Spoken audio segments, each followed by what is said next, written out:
The elevator doors closed, and I realized three things simultaneously. 1. I couldn't breathe.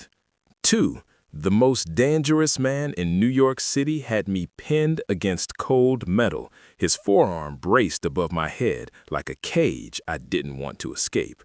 3. I was completely, devastatingly screwed. "What's your name?" Liam Sterling's voice was gravel and whiskey, the kind of sound that made your spine straighten and your knees forget how to lock. His eyes, gray like a storm I was about to get caught in, tracked across my face like he was memorizing evidence at a crime scene. "Ethan?" I stammered and hated myself for it. "Ethan Miller. I work in—" "I don't care where you work." His thumb traced my jawline, a touch so light it felt like a threat. "I care that you're the first person in 10 years who doesn't smell like lies and expensive perfume." The elevator jerked. His weight shifted closer.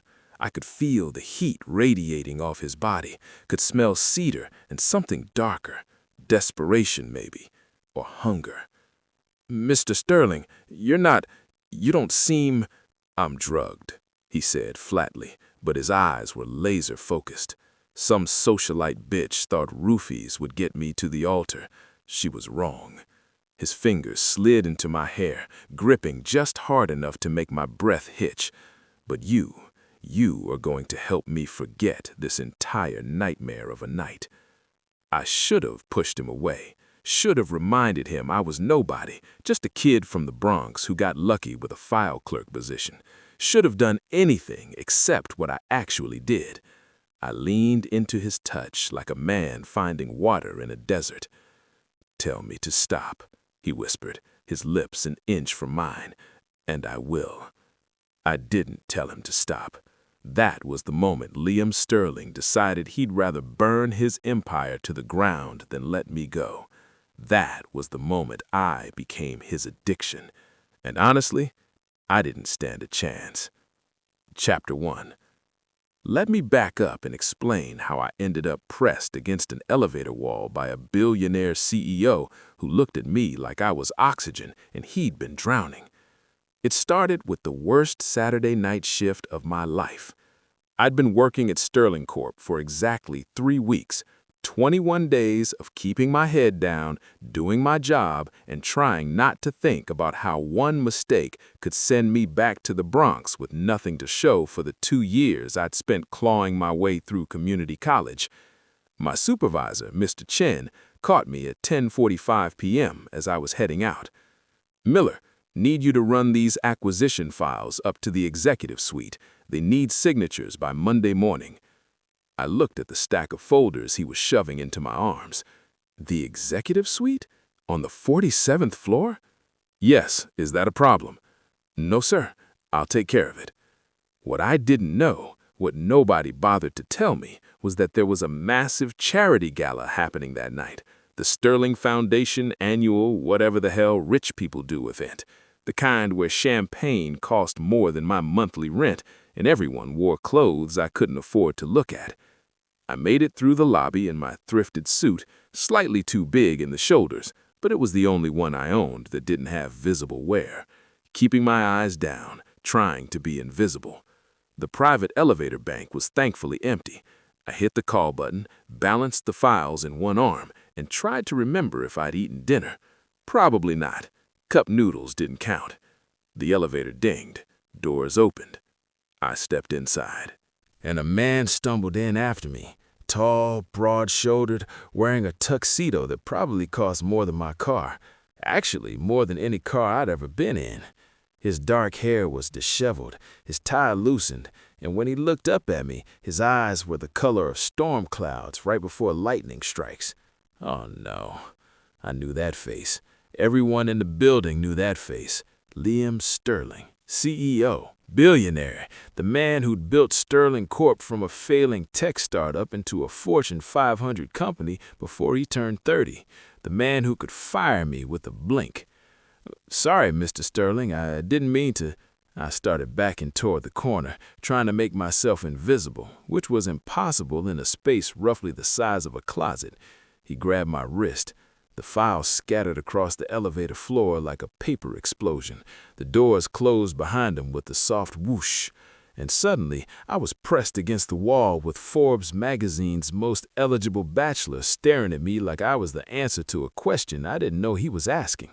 "What's your name?" His voice was rougher than I expected, deeper, vibrating through my chest like a bass note that I felt in my bones. Ethan Miller, sir. I work in acquisitions. I'm just delivering." "Ethan," he said it slowly, like he was tasting it. His free hand came up to brace against the wall beside my head, caging me in. "You smell like coffee and cheap soap." My brain short-circuited. I'm sorry?" "Don't be." He leaned closer, and I could smell expensive cologne mixed with something sharper. Alcohol, maybe? No, something chemical. Wrong. It's the first honest thing I've smelled all night.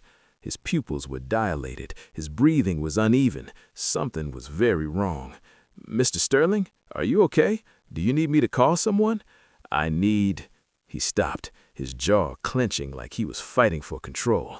"I need to not go back out there. I need to not marry Chloe Westbrook. I need—" His eyes focused on me with sudden, terrifying intensity. "I need you to stay right here." "Sir, I think you might be—" "Drugged, yes." He said it matter-of-factly, but his hand trembled slightly against the wall. "Chloe spiked my drink, probably thought she'd drag me to a hotel room, get some compromising photos, force the wedding." My heart hammered against my ribs. This was insane. This was the CEO of the company confessing to being drugged while pinning me against an elevator wall. This was— Why are you telling me this? His thumb brushed across my cheekbone, and I forgot how to breathe. "Because you're the only thing in this building that feels real right now," he said quietly, "and I'm about to do something incredibly stupid." "What?" He kissed me. Not gently, not tentatively. He kissed me like I was oxygen and he'd been drowning, his hand sliding into my hair, his body pressing mine against the elevator wall. It was heat and desperation and something that tasted like thunder. I should have pushed him away, should have reminded him he was drugged, that I was nobody, that this was insane. Instead, I kissed him back. My hands found his chest, solid muscle under expensive fabric, and I could feel his heart racing as fast as mine. The elevator hummed around us, suspended between floors, suspended in a moment that was going to ruin my entire life. When he finally pulled back, his forehead pressed against mine, his breathing ragged. "You're shaking," he observed. "You're a billionaire who just kissed me in an elevator. I'm allowed to shake." That almost smile returned. "Fair point." His thumb traced the shell of my ear, and I felt it everywhere. My spine, my chest, the back of my knees. "Are you scared of me, Ethan?" I should have lied. Should have said yes. Should have given myself an exit strategy. "No," I admitted. "I'm scared of how much I'm not scared of you." Something flickered in those storm-gray eyes. Surprise, maybe, or recognition. Like he'd found something he'd been looking for without knowing he was searching. "Good," he murmured, "because I'm about to be very selfish with you." The elevator opened directly into a penthouse that looked like it belonged in an architecture magazine. Floor-to-ceiling windows overlooking Manhattan, furniture that probably cost more than my parents' house, art on the walls that I vaguely recognized from my one elective art history class. I barely processed any of it because Liam pulled me inside, the doors closing behind us with a soft whoosh. And for a moment, we just stood there in his foyer with the city glittering behind him like a crown he didn't need. "Last chance," he said, and I could hear the drug affecting him now, his words slightly slower, his breathing heavier. "You can leave. I'll have my driver take you home. You'll come to work Monday, and we'll pretend this never happened." "And if I stay?" His jaw tightened. "If you stay, I'm going to touch you until I forget her name. Until I forget every expectation my grandfather ever had, until the only thing that exists is you and me and this." He stepped closer, his hand cupping my face. "This thing I can't explain, but also can't let go of." My brain was screaming logistics. He's your boss. He's drugged. This is a disaster waiting to happen. But my body was already making decisions. I leaned into his palm, felt his sharp intake of breath. "I'm staying," I said. The last thread of his control snapped. He walked me backward through the penthouse, past the living room, past the kitchen where he'd probably never cooked a meal in his life, his hands fisted in my shirt, holding on like I was the only solid thing in his world. Maybe I was. "Where are we going?" I gasped between kisses. "Guest room." His voice came out rougher than before. "I'm not taking you to my bed while this shit is in my system. When I have you properly, I want to remember every second." "When? Not if." "When?" I repeated. "Not if?" He pushed open a door with his shoulder, guided me inside. "Did you think this was a one-time thing, Ethan? That I'd let you walk out of here and disappear into the filing department?" I didn't know. I didn't think." "Then let me make it clear." He backed me against the wall, not the bed, not yet, and caged me in with his arms. "After tonight, you're mine. I don't care about logistics. I don't care about appropriate workplace relationships. I don't care about anything except making sure you understand that I'm keeping you." His breath came in short bursts. "You can't just... People don't work like that. You can't just decide." "Watch me." He traced my bottom lip with his thumb, and I trembled. "I've spent 32 years being told who to marry, how to run my company, what version of Liam Sterling the world needs, and in one elevator ride, I made you realize I don't give a damn about any of it." "The drug is talking." "The drug is lowering my inhibitions. It's not creating feelings that weren't already there." He leaned close enough that his lips brushed my ear. "I felt it the second I touched you. This gravity, like you were the center and everything else was just debris." "That's insane," I whispered, but my hands were gripping his shoulders like I was drowning. "Probably." He pulled back to look at me, really look. "But I'm a man who turned a failing tech startup into a Fortune 500 company before I was 30. I trust my instincts, and every instinct I have is screaming that you're mine." "I don't even know you." "You will." He kissed the corner of my mouth, and I shivered. "You're going to know everything, every scar, every secret, every reason I wake up at 3 a.m. and work until dawn. But right now, tonight, I just need you to help me forget." I slid my hands up to his face, trembling. "Forget what?" "Forget that I was supposed to marry someone I'd rather burn, that my grandfather thinks I'm a chess piece, that there's a woman downstairs who tried to drug me into submission." His voice dropped to barely a whisper. "Make me forget everything except your name, Ethan." I kissed him then, initiated it myself, standing on my toes to reach him, and something in his expression cracked open. Raw, vulnerable, real. This wasn't the drug. This wasn't desperation or rebellion. This was inevitable. I'd never been brave. Not really. I'd survived. Survived a childhood where dinner sometimes meant corner store ramen, where college was a pipe dream until I worked 3 jobs to make it happen. But survival wasn't the same as courage. Kissing Liam Sterling felt like courage. He picked me up like I weighed nothing, carried me to the bed, and set me down almost reverently, which should have been ridiculous from a man who looked like he could tear apart boardrooms with his bare hands. "Tell me what you want," he said, kneeling on the bed beside me, his hands framing my face. "Tell me your limits." I have, but not like... Understanding flickered across his face. "You've never been with a man?" "I've never been with anyone who looked at me like you're looking at me right now, like I'm something worth keeping."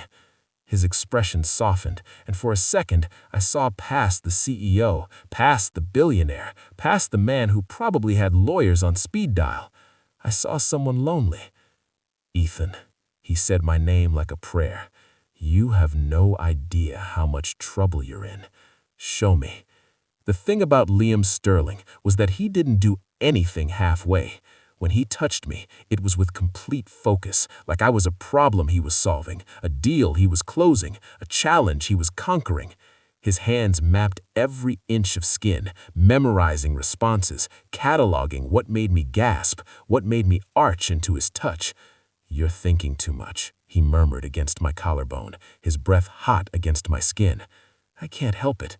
This is insane. Tomorrow you're gonna wake up and realize—" He bit down gently where my neck met my shoulder, not hard enough to hurt, just enough to make every nerve ending light up. "Tomorrow," he said, his voice dark honey and gravel, "I'm going to wake up and confirm what I already know, that you're mine, that I'm keeping you, that anyone who tries to take you away from me is going to learn exactly how ruthless I can be." His possessiveness should have scared me. Instead, it felt like safety. "I'm not a possession." "No." He lifted his head, his eyes boring into me. "You're an addiction, and I've never been good at moderation." The rest of the night blurred into heat and whispered words and the feeling of being completely, utterly consumed. He kissed me like he was trying to memorize my taste, touched me like I was something precious and breakable, but also like he couldn't quite control himself. Every nerve ending was on fire. His touch was a brand. He devoured my resolve with every kiss, every whispered promise against my skin.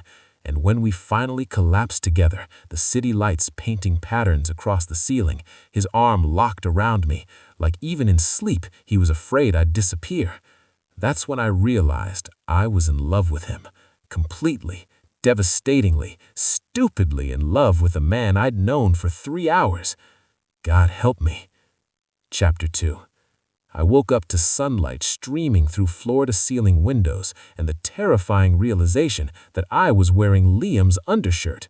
My clothes, my thrifted suit, my cheap dress shirt were scattered across the guest room floor like evidence at a crime scene, which honestly wasn't far from the truth. Oh God, oh my God, what did I do? The shower cut off, my heart rate spiked. I sat up, my head spinning, not from alcohol, I hadn't had any, just from the sheer insanity of the past 12 hours. I'd slept with my boss.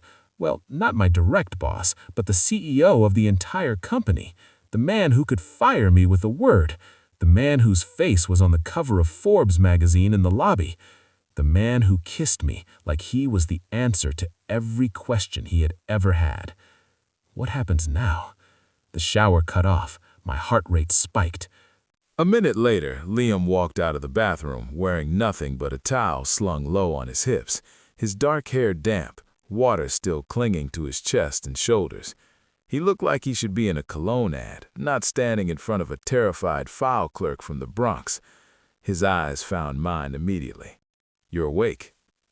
Yes, I should probably—" I started to get up, looking for my clothes. "Stay." It wasn't a request. I froze halfway off the bed, my heart hammering. "Mr. Sterling." "Liam." He crossed to the bed, sat down beside me. "After last night, I think we can drop the formalities." "Liam," I tried again.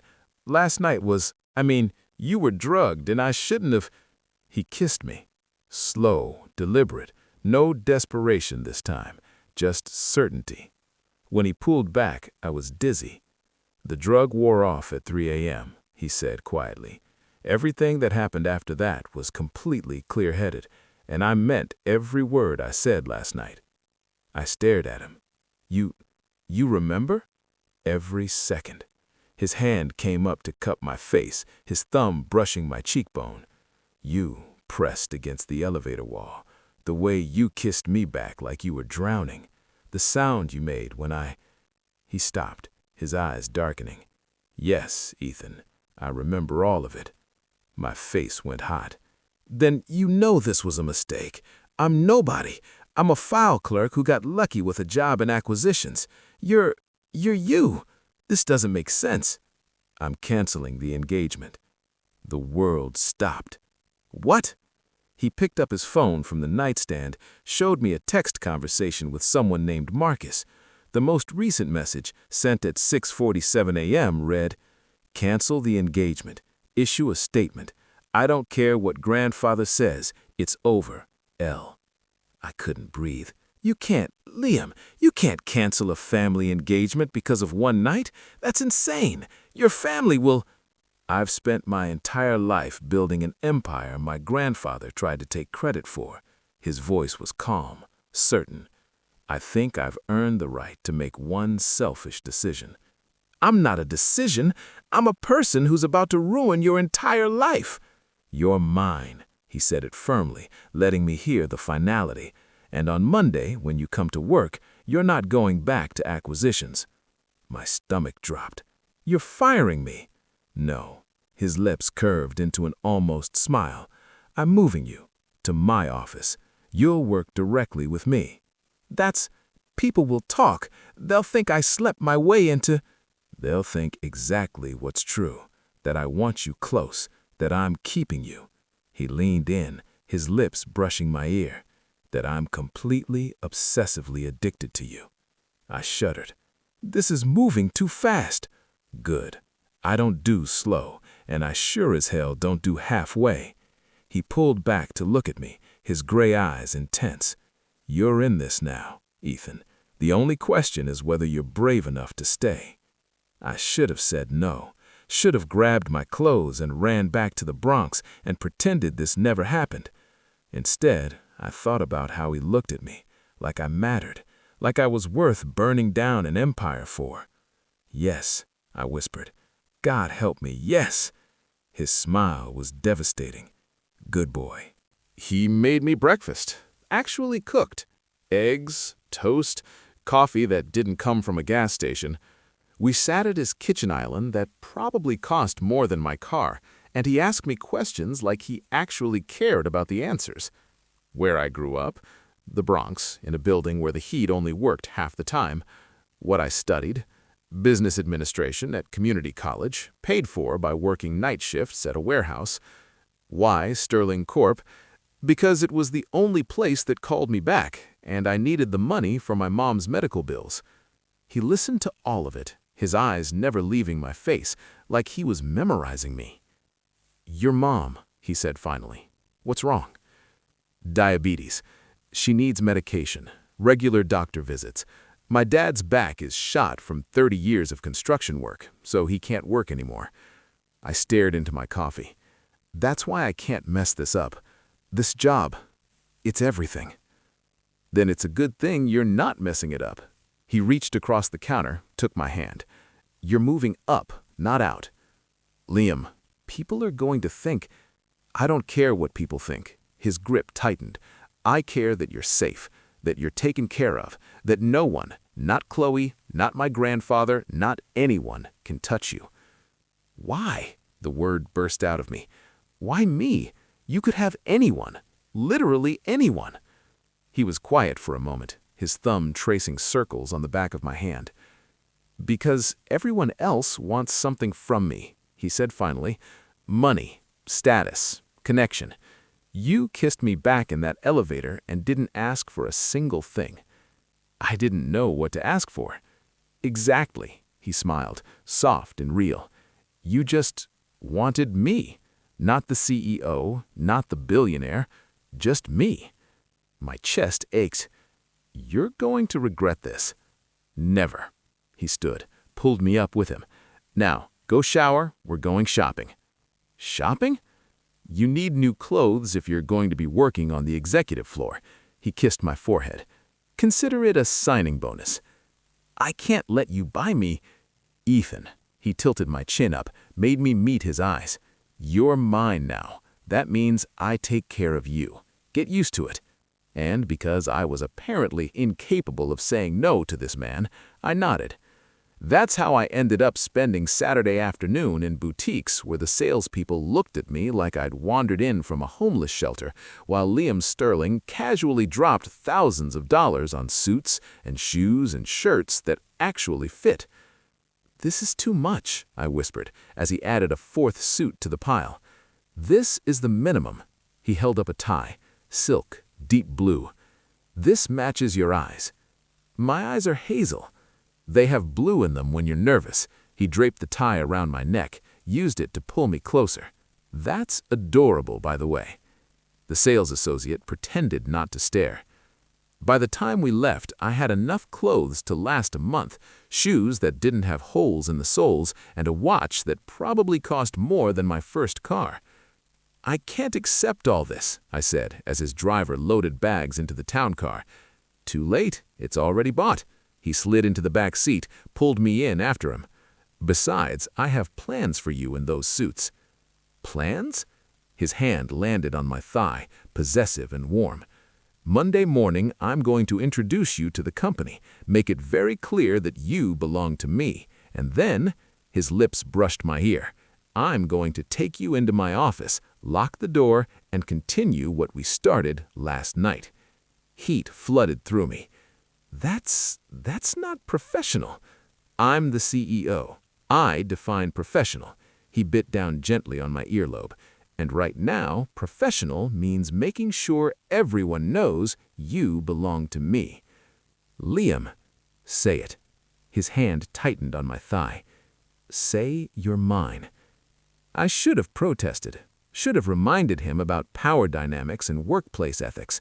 Instead, I turned my head, met his storm-gray eyes, and whispered, "I'm yours." His kiss tasted like victory. Chapter 3. Sunday passed in a blur of phone calls, Liam's, not mine, terse conversations with someone named Marcus, and the slowly dawning realization that Liam Sterling wasn't joking about any of this. He really was canceling his engagement. For me. I sat on his couch, leather, probably Italian, definitely expensive, while he paced by the windows, his phone pressed to his ear. "I don't care what grandfather says, Marcus. The statement goes out at noon. No, I won't be explaining myself to the board, because it's none of their goddamn business. Yes, I'm sure." He glanced at me and his expression softened. "More sure than I've ever been about anything. Send it." He hung up and crossed to where I sat, sinking down beside me. "It's done," he said quietly. "Your family is going to hate me." My family is going to have to deal with it. He pulled me against his side, his arm around my shoulders. I spent 32 years living by their rules, building their empire, being their perfect heir. I'm done. Because of one night with me? Because of you, yes. He kissed the top of my head. You made me remember what it feels like to want something for myself, not for the company, not for the family legacy, just for me. My phone buzzed, a text from my roommate Josh. "Dude, did you see the news? Sterling Corp CEO canceled his engagement. It's everywhere." Another text, this time with a link to a news article. "Sterling heir ends engagement to Westbrook daughter. Family sources say split was unexpected and unilateral." "Oh my God," I whispered. Liam glanced at my phone. "Let me guess, it's trending. You ended a multi-generational family alliance on a Sunday via press release." "I ended a trap." His voice went hard. "Chloe's family is bankrupt, Ethan. I had forensic accountants look into their finances months ago. They're drowning in debt. She wasn't trying to marry me for love or family alliance. She was trying to marry me to save her family from ruin." I stared at him. "You knew?" "I suspected. The drugging confirmed it." He took my phone, set it face down on the coffee table. "So no, I don't feel guilty. I feel relieved." "What about Chloe? What's she going to do?" His expression went cold. "That's not my problem." Except it was about to become our problem. Because Chloe Westbrook wasn't the type to go down quietly, and I was about to learn exactly how dangerous a desperate socialite could be. Chapter 4. I barely slept Sunday night. Every time I closed my eyes, I saw headlines, Sterling CEO and scandal, nobody from the Bronx ruins billionaire's life, file clerk destroys family alliance. By the time my alarm went off at 6 a.m., I'd already been awake for 2 hours, staring at the ceiling of Liam's guest room, where he'd insisted I stay, despite my protests, trying to figure out how to survive Monday morning. My phone buzzed, a text from Liam. "Wear the navy suit, the one with the slim fit. And Ethan, breathe. I've got you. L." How did he know I was panicking? Another text. "Because I can hear you pacing from my bedroom. Come here." Oh God, the walls weren't as thick as I thought. I padded down the hallway in the t-shirt and boxers he'd lent me, his, which meant they were too big and smelled of cedar and something uniquely him. His bedroom door was open. Liam sat on the edge of his bed, already dressed in a charcoal suit that probably cost more than my entire new wardrobe. His hair was still damp from the shower, and he looked unfairly perfect for 6 a.m. "Come here," he said softly. I crossed to him, and he pulled me between his knees, his hands settling on my hips. "You're spiraling," he observed. "I'm about to walk into that building with everyone knowing I slept with you, that you canceled your engagement because of me, that I'm—" "Mine," he cut me off. "You're mine, Ethan. That's what they'll know, and if anyone has a problem with it, they can take it up with me. Easy for you to say. You're the CEO. I'm just—" "You're not just anything." His grip tightened. "You're the man I chose, the man I want, the man I'm keeping." He pulled me closer, his forehead resting against my stomach. "What are you planning?" He looked up, and his smile was dangerous. "You'll see. Now go get dressed. We're leaving in 30 minutes. The ride to Sterling Corp felt like heading to my execution. Liam sat beside me in the back of the town car, his hand on my thigh, his thumb tracing circles that were probably meant to be comforting, but just made me more aware of every nerve ending in my body. "What if people think I'm a gold digger?" I blurted out. "Then they're idiots. What if they think I seduced you to get ahead?" "Let them think it." He glanced at me. "I know the truth. You know the truth. That's all that matters. Your grandfather can choke on his disappointment." His voice went hard. "I love him, but he doesn't get a vote in my personal life. Not anymore." The car pulled up to Sterling Corp's main entrance. Through the tinted windows, I could see employees streaming in for the Monday morning rush. Regular people with regular jobs who were about to witness the CEO walk in with his, what? Boyfriend? Boy toy? Latest mistake? "Ethan." Liam's hand cupped my face, forcing me to look at him. "I need you to trust me. Can you do that?" I thought about the past 48 hours, the elevator, the penthouse, the way he looked at me like I was precious. "Yes," I whispered. "Good." Kissed me. Quick, possessive, branding. "Now let's go." His driver opened the door. Liam stepped out first, then extended his hand to me. In full view of everyone. I took it. The whispers started immediately.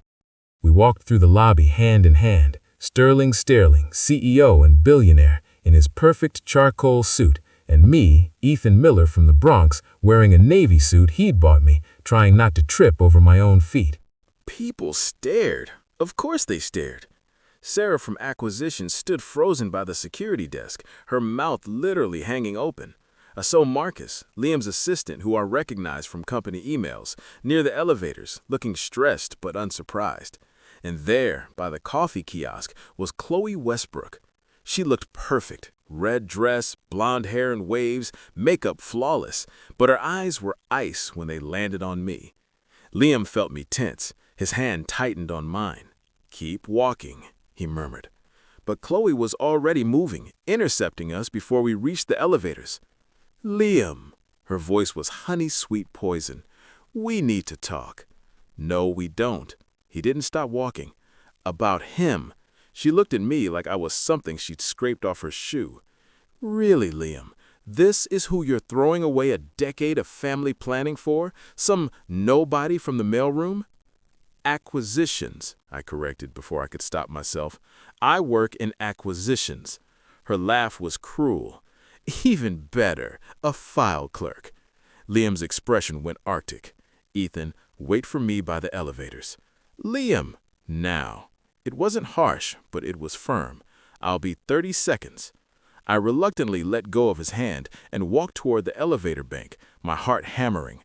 Behind me, I heard Liam's voice, low and deadly. "If you ever speak to him like that again, I will personally ensure that every door in this city closes in your face. Do you understand me, Chloe?" "You can't be serious about this. He's nothing. He has nothing. You'll get bored in a week, and then I'll still have made the best decision of my life." His voice was clear enough that people nearby could hear. You tried to drug me. You tried to trap me. And now you're standing in my building insulting the man I chose? You have 10 seconds to leave before I have security escort you out." Silence. 10, 9, 8. She left. I watched her storm toward the exit, her heels clicking on the marble floor, her perfect composure cracking. Liam returned to my side, his expression softening the moment he looked at me. "You okay?" "You just, in front of everyone." "Yes, and I'll do it 100 more times if I have to. You're mine, Ethan. I don't tolerate anyone disrespecting what's mine." The elevator arrived. We stepped inside, alone, and the moment the doors closed, he had me pressed against the wall. "Every time I look at you in this suit, I want to tear it off." "You just bought it for me Saturday." "I'll buy you 10 more. His lips found my neck, and I forgot how to breathe. "God, you smell good. How do you always smell so good?" It's the soap he bought me, the expensive stuff." He pulled back, his eyes dark. "I want everyone in this building to know you're mine." "Pretty sure they already figured that out after the lobby show." "Not enough." His thumb traced my bottom lip. "I'm going to mark you so thoroughly that no one ever questions who you belong to." "Mark me?" He kissed me, deep, consuming, possessive. His hand slid into my hair, angling my head exactly where he wanted it. When he finally pulled back, my lips were swollen, and my brain had short-circuited. "Like that," he murmured. "Now everyone who sees you will know." The elevator dinged, 47th floor. "Ready?" he asked. "No." "Good. Me neither." He grinned, and it was the first time he'd looked genuinely happy since I met him. "Let's go shock some executives." Marcus was waiting by the reception desk, looking like he'd aged 5 years over the weekend. "Sir, the conference room is ready. All department heads are assembled. However, I should warn you that your grandfather—" "Is he here?" Liam's voice went flat. "In your office." "Perfect. Ethan, stay with Marcus for a moment. I need to handle this." "Liam." He kissed my forehead, right there in front of Marcus and the receptionist and anyone else who might be watching. 5 minutes, I promise. Then he strode toward his office like a man going to war. Marcus looked at me with something like pity. "First day on the executive floor is always rough. Is it usually this dramatic?" "Not even close." He smiled slightly. "Coffee? You look like you need it." "I need something stronger than coffee." "That can be arranged after the all-staff meeting." I blinked. "Wait, what all-staff meeting?" Marcus's smile grew.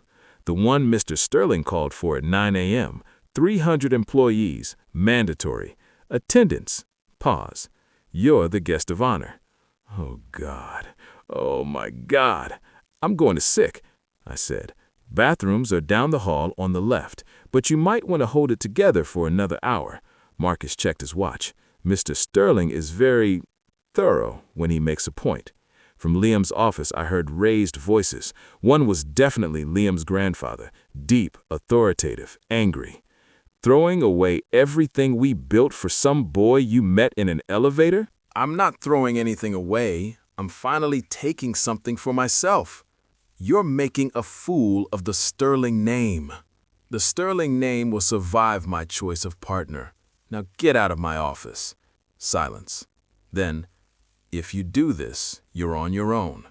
Don't expect the family to support. I've been on my own since I turned Sterling Corp profitable at 28. This changes nothing." A door slammed. Moments later, an older man in an expensive suit stormed past me, his face red with fury. He didn't even glance at me. Probably for the best. Liam appeared in his office doorway, his tie slightly loosened, his jaw tight. When he saw me, his expression softened. "Come here," he said. I crossed to him, and he pulled me into his office, closing the door behind us. For a moment, he just held me, his forehead resting on top of my head. "Sorry you had to hear that," he murmured. "Your grandfather hates me." "My grandfather hates anything he can't control." He pulled back, his hands framing my face. "But he'll get over it. Or he won't. Either way, You're still mine. There was that word again. Mine. I should have felt trapped, possessed, owned. Instead, I felt safe. What happens now? I asked. He glanced at his watch. Now we go to the conference room. I introduce you to the company, and I make it very, very clear that you're not going anywhere. And everyone's just going to accept that? His smile was sharp. They don't have a choice. The conference room was massive, stadium seating, a stage at the front, screens displaying the Sterling Corp logo, and it was packed. 300 faces turned toward us as we entered, 300 pairs of eyes that immediately dropped to where Liam's hand rested on the small of my back. The whispers started like wildfire. Is that the guy from acquisitions? Heard he spent the weekend at Sterling's penthouse. Canceled engagement because of him? Liam guided us toward the front, his hand never leaving my back. When we reached the stage, he finally released me, but positioned me slightly behind him, protective. Thank you all for coming on short notice, he began, his CEO voice filling the space with effortless authority. I'm sure you've all seen the news this weekend regarding my personal life. The whispers grew louder. I'm not here to explain or justify my decisions. However, I am here to introduce someone important. He turned, extending my hand to me. Ethan Miller. Some of you know him from acquisitions. Oh God, this was happening. I stepped forward, because what else could I do? My hands were shaking. My heart was trying to escape my chest. Ethan will be transitioning from acquisitions to work directly with me in an executive capacity. He'll have full access to all executive resources and will be working on high-level projects under my direct supervision. Someone in the back called out, "Is this because you two are involved?" The room went dead silent. I felt Liam's hand press more firmly against my back. Ethan's position is based on merit and my assessment of his capabilities. However, I won't insult anyone's intelligence by pretending our relationship is purely professional. My heart stopped. He was really doing this. Yes, we're involved, his voice carrying to every corner of the room. And if anyone has concerns about favoritism or impropriety, you're welcome to bring them to HR, in writing, with specific examples. No one moved. Good. I didn't think so. His smile was sharp. Sterling Corp has always been about excellence and innovation. That doesn't change. What does change is that I'm no longer hiding who I am or what I want. I expect the same level of professionalism from all of you that I've always demanded. Any questions? The silence was deafening. Good. Meeting adjourned. Back to work. People started filing out, their voices rising in excited chatter the moment they hit the hallway. I stood frozen on the stage, my brain still trying to process what had just happened. Liam had just come out to his entire company. For me. Breathe, he murmured near my ear. You just, in front of everyone? Yes. He turned me to face him, his hands on my shoulders, not caring that there were still people in the room watching us. And now, everyone knows. No secrets, no hiding. You're mine, Ethan. Publicly, officially, completely. You're insane, I whispered, but I was smiling, maybe crying a little. You beautiful, insane man. His answering smile was devastating. You're just figuring that out now? Someone cleared their throat behind us. Marcus. Sir, your 9:30 is waiting. The board wants to discuss recent developments. Liam's expression hardened. Tell the board I'll meet with them at 11. Right now, I'm busy. Busy with what, sir? Liam looked at me, his eyes dark with promise. Showing Ethan his new office. My stomach flipped. That doesn't sound professional, I managed. I'm the CEO, he said, his hand sliding to the back of my neck. I define professional. He led me out of the conference room, down the hallway, past Marcus, who looked like he was trying not to smile, and into an office at the end of the hall. Not his office, a smaller one, but still bigger than my entire apartment in the Bronx. Floor-to-ceiling windows, a massive desk, leather furniture, and a door that connected directly to Liam's office. "This is yours," he said. I stared. This is an executive office." "You're my executive assistant." He leaned against the desk, pulling me toward him. "Or my personal advisor, or whatever title makes HR happy. The point is, you're here, with me, where I can see you." "This is too much." "This is the minimum." His hand settled on my hips. "And Ethan, that door?" He nodded toward the connecting door to his office. "It stays unlocked, always. I want to be able to see you whenever I want."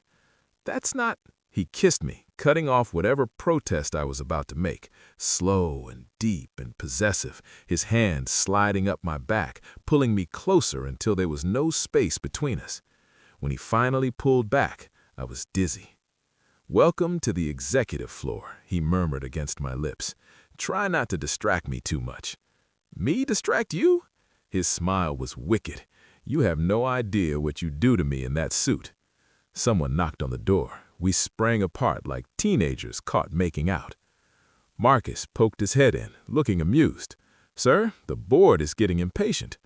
Liam sighed. "Tell them I'll be there in 5 minutes." He turned back to me, straightening my tie that he'd just messed up. "Are you going to be okay here?" "I don't even know what I'm supposed to be doing." "Marcus will get you set up. Computer, phone, access codes. And Ethan, if anyone gives you trouble, anyone at all, you come find me immediately. Understood?" "Yes, sir." His eyes darkened.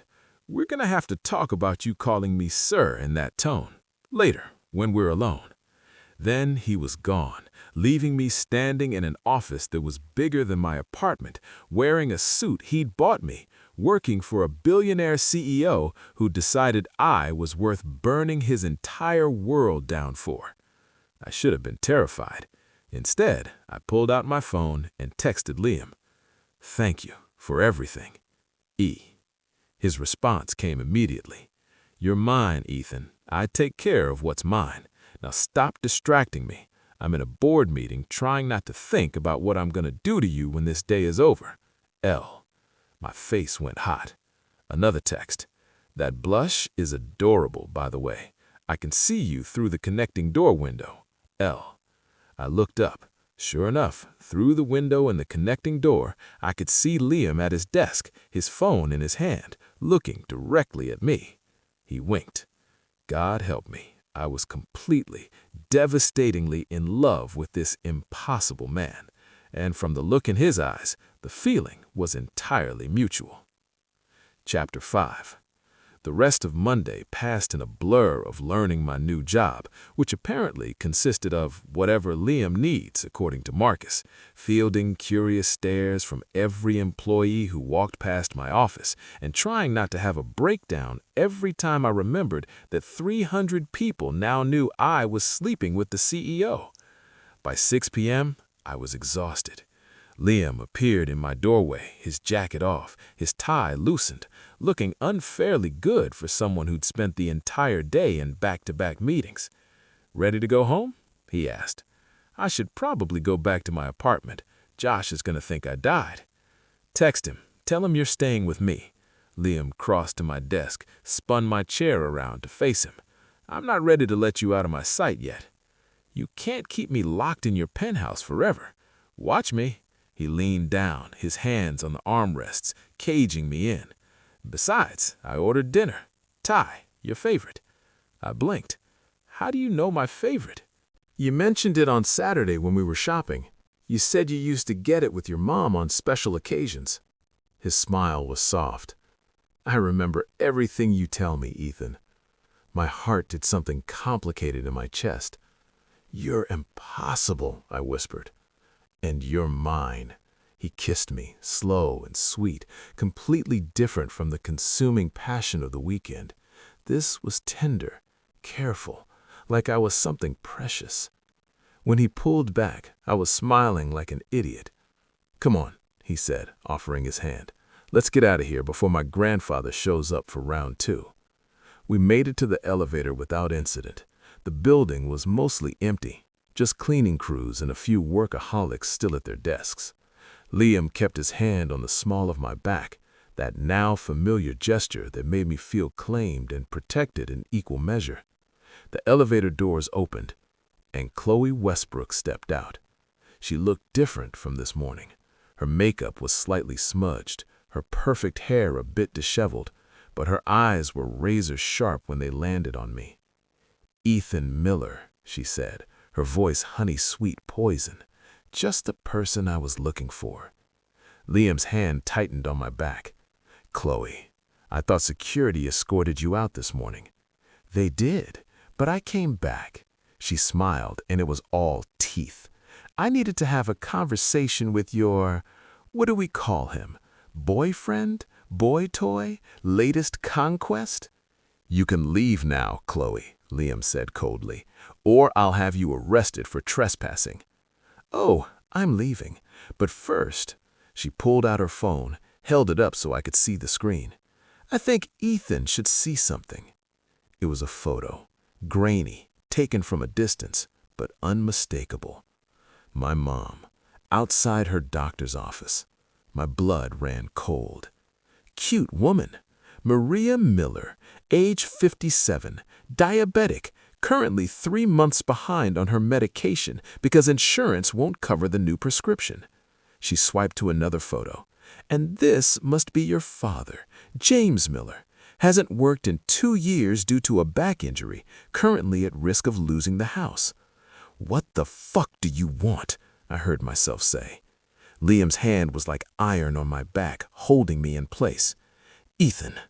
"Oh, it's simple," Chloe said, tucking her phone away. "You disappear, quit your job, leave New York, go back to wherever you crawled out of, and in exchange, I make sure your parents' medical bills get paid, their mortgage gets caught up, they keep their house." "And if I don't?" My voice was shaking.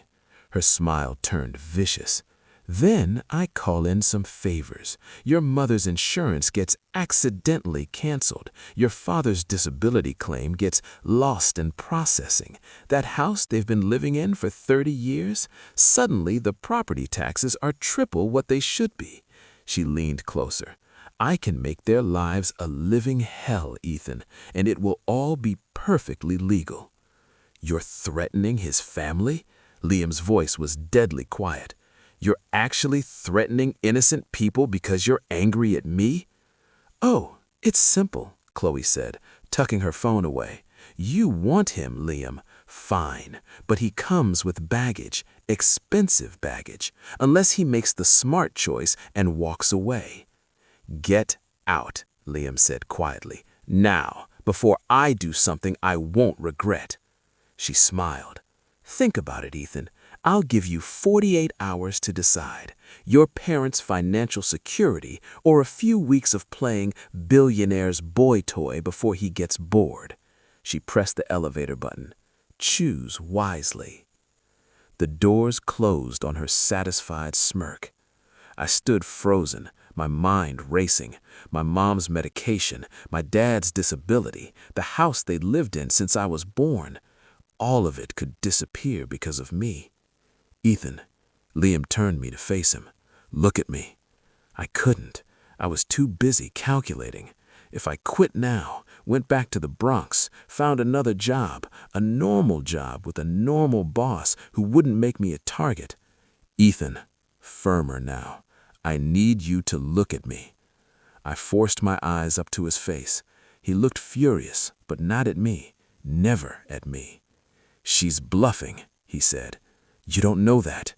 I know her family's bankrupt. I know she's desperate, and I know that threatening your family is a criminal offense." His hands framed my face. "I'm going to destroy her for this." "Liam, you can't. My parents, they'll be fine." His voice was absolute certainty. "I'm going to make sure of it, but I need you to trust me. Can you do that?" I thought about my mom, who worked 2 jobs to put food on the table when I was growing up, about my dad who taught me how to fix cars in our driveway even though his back was killing him, about the house that was the only stable thing in my chaotic childhood. "I can't risk them," I whispered. "I can't." Something flickered in Liam's eyes. Hurt, maybe, or fear. "So you're going to leave, just like that?" "I don't have a choice." "You always have a choice." His grip tightened. "And I'm asking you to choose me. Choose us. Let me handle this." "How? By throwing money at it? By using lawyers?" "Liam, she said it would all be legal. She has connections. She has—" "She has nothing." His voice was hard. "I've been investigating her family for months, Ethan. I know every dirty secret, every financial crime, every lie they've told to stay afloat. If she wants to play games, I'll bury her so deep she'll never see daylight." "And my parents pay the price while you're burying her?" I pulled away from him, my chest tight. "I can't take that risk. Ethan, I need to think." I pressed the elevator button with a shaking hand. I just need space to think." The elevator arrived, empty this time. "Don't do this, Ethan," he said quietly. "Don't let her win." This isn't about winning. This is about my family. I stepped into the elevator, my heart breaking with every word. "I'm sorry, Liam. I'm so sorry." The doors started to close. Liam's hand shot out, stopping them. He stepped into the elevator with me, the doors closing behind him, and suddenly we were back where we started, just the two of us in a small space, the city moving around us. "4 days ago," he said, his voice raw, "you kissed me in this elevator and changed my entire life. You made me realize I'd been living for everyone else, my grandfather, the board, the company, never for myself. Liam, I canceled my engagement. I told my family to fuck off. I came out to 300 employees." He stepped closer, and I could see the desperation in his eyes. "I did all of that because for the first time in my life, I wanted something that was just mine. And that something was you." Tears burned my eyes. "I know, but my parents—" "I'll protect them." His hands found my face, his touch gentle despite the intensity in his voice. "I'll protect all of you. Your mom, your dad, you. I'll move them somewhere safe. I'll pay off every bill, every debt. I'll hire security if I have to. But Ethan," his voice cracked slightly, "I can't protect you if you leave. She'll ruin them. I won't let her." He rested his forehead against mine. "I'm asking you to have faith in me, to trust that I can handle this, that we can handle this together." The elevator reached the ground floor, but neither of us moved. "What if you can't?" I whispered.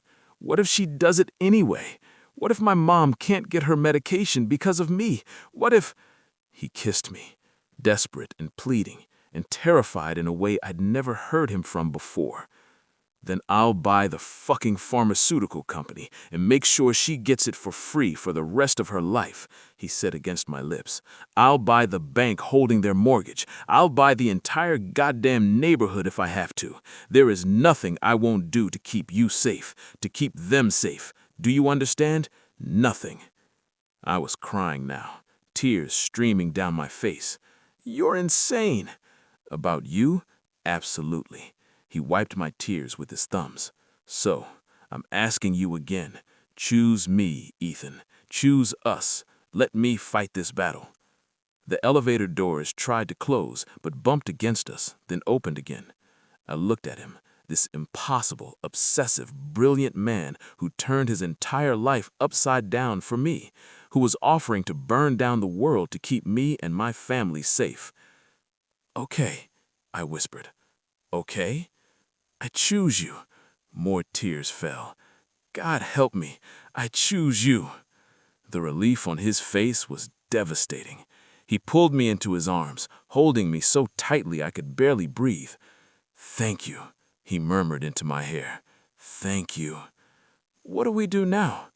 He pulled back, and the CEO was back, calculating, dangerous, determined. "Now? Now I make some phone calls, and tomorrow, Chloe Westbrook learns what happens when you threaten someone I love. Love? He said love. Liam, I know it's too soon. I know we've only known each other 4 days, but I don't care. His eyes burned into mine. I love you, Ethan Miller, and I'm going to spend every day proving that choosing me was the right decision. I should have been scared. Should have thought he was moving too fast, getting too intense. Instead, I kissed him like he was air and I'd been drowning. I love you too, I breathed against his mouth, even though you're completely insane. His smile was the sun breaking through storm clouds, especially because I'm completely insane. We went back to his penthouse. Liam disappeared into his study with his phone and laptop, making calls to lawyers, investigators, people whose names I didn't recognize, but who apparently owed him favors. I sat on his couch, my own phone in my hands, staring at my parents' contact information. Should I warn them? Tell them what was happening?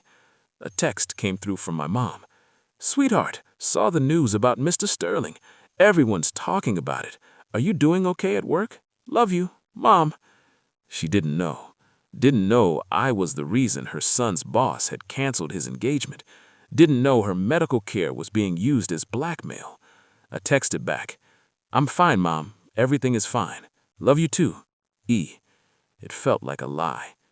Liam emerged from his study an hour later, looking grimmer but determined. "It's done." "What's done?"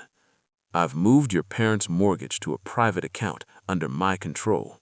Even if Chloe tries to manipulate property taxes or insurance, it won't affect them.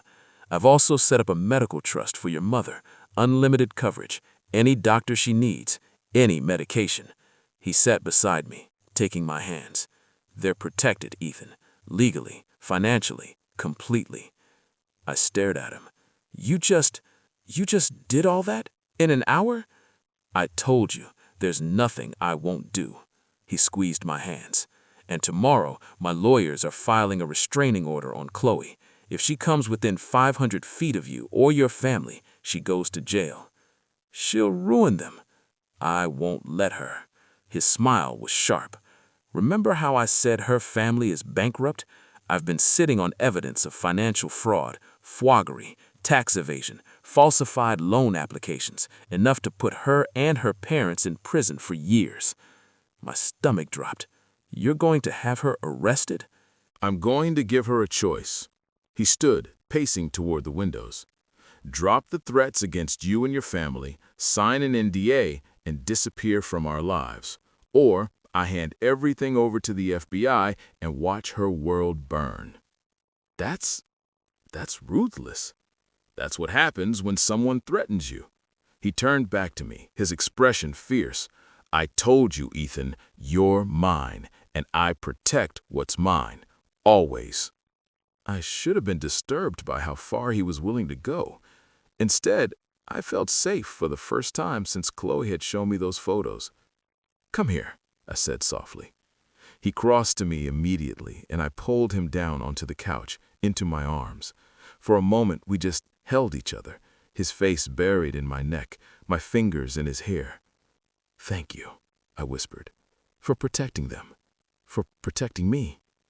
"You don't need to thank me." His arms tightened around me. "This is what love is, Ethan. Protecting each other, fighting for each other, burning down anyone who tries to hurt what's ours." That's a pretty intense definition of love. He pulled back to look at me, and his smile was soft, vulnerable. "I'm a pretty intense person," I noticed. I kissed him gently. "But I love you anyway." "Anyway?" He raised an eyebrow. "Or because of it?" "Both." I traced his jawline with my fingers. "You're obsessive and possessive, and you solve problems by throwing money and lawyers at them. You're also kind and protective, and you remember my favorite food.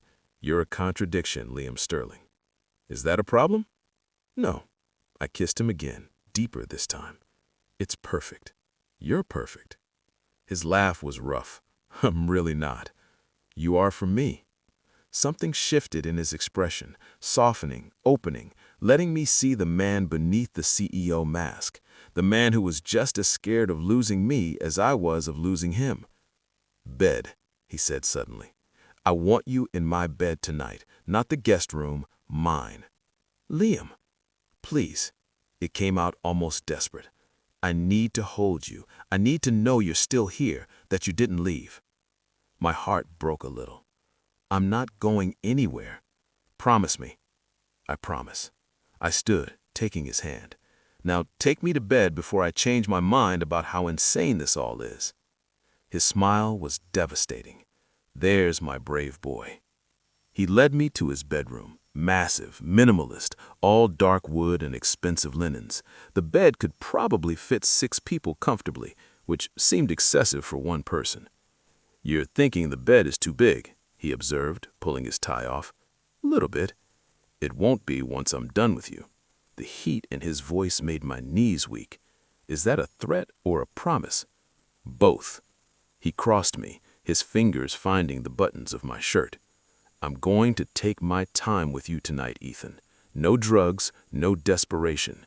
Just me showing you exactly how much you mean to me." "That sounds—" My breath hitched as he pushed my shirt off my shoulders. "That sounds perfect." "Good." He kissed my collarbone, my neck, the sensitive spot behind my ear that he'd apparently memorized. "You're beautiful," he murmured against my shoulder. "Do you know that? You're the most beautiful thing I've ever seen." "I'm really not." "Don't." His hand found my jaw, tilting my face toward his. "Don't diminish yourself, not with me."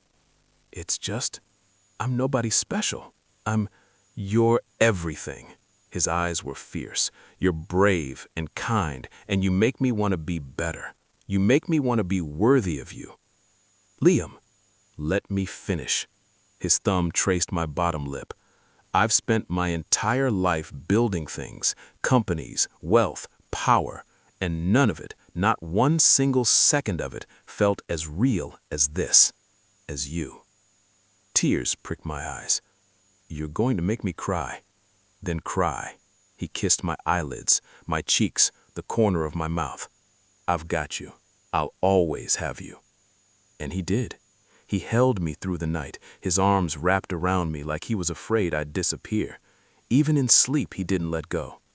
I woke up once around 3 a.m. and found him watching me, his expression soft in the darkness. "Can't sleep," I whispered. "Don't want to." His fingers traced patterns on my back. "I keep thinking about how close I came to losing you today." "You didn't lose me."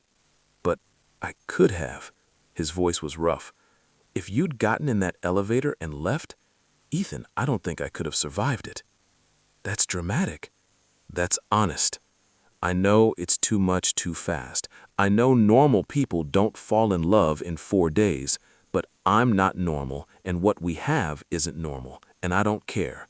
I just need you to stay." I pressed a kiss to his chest, right over his heart. "I'm staying. I promised, remember?" "Promise again."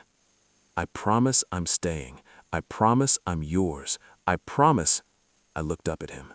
"I promise that whatever happens next, we face it together." His smile was beautiful in the moonlight. "Together."